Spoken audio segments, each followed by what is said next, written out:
You may have heard of the whistleblower Edward Snowden.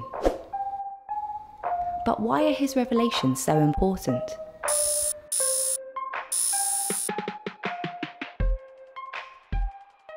They have these internal mechanisms, but too often they serve as a means of entrapment rather than protecting the whistleblower. Like in the case of Tom Drake, he went through every conceivable internal channel to blow the whistle.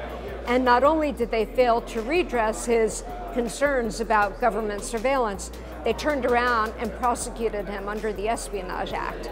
And then the US has a gall to say, Snowden should have gone through internal channels. Well, guess what? Edward Snowden has said very publicly that he watched closely the cases of two of my other clients, Tom Drake and Bill Binney, and saw how they were treated and made his decisions accordingly to go to the media. What it means to have freedom, what it means, is incredibly precious. I wake up every morning, I did in my hotel here in Berlin, which was the former eastern part of Berlin, right? Saying, I'm free. I can't begin to tell you what that means. That's a state of being. How dare anybody take that away? What, for the sake of an extraordinarily small percentage of people that would wish to do us harm?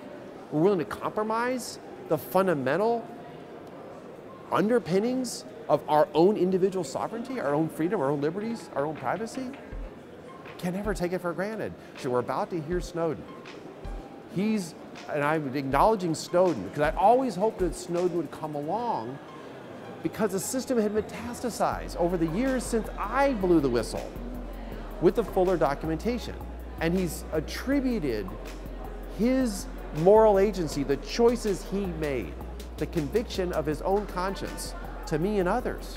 Remember, I was severely restricted. I was in my own country. He knew he had to leave the United States to have any hope of keeping his freedom. And I realized the ironies of history are not lost on me. It was Russia that granted him asylum. He's probably safer in Russia than he is anywhere else.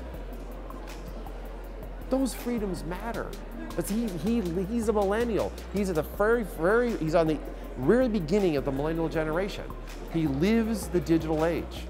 The United States is more vulnerable to attacks that undermine our actual systems than any other nation in the world because we simply have more computerized systems to be attacked and ones of greater complexity, ones that would have greater impact if they failed.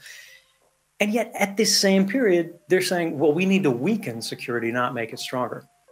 How do we deal with that? This is a question that rather than me saying what we should do about it, I think it's more important for you, everyone in the audience, to think, what is the right answer here? And more importantly, what will you say about it? It's not enough to think about these things. It's not enough to believe in something. You have to actually stand for something. You have to actually say something. You have to actually risk something if you want things to get better.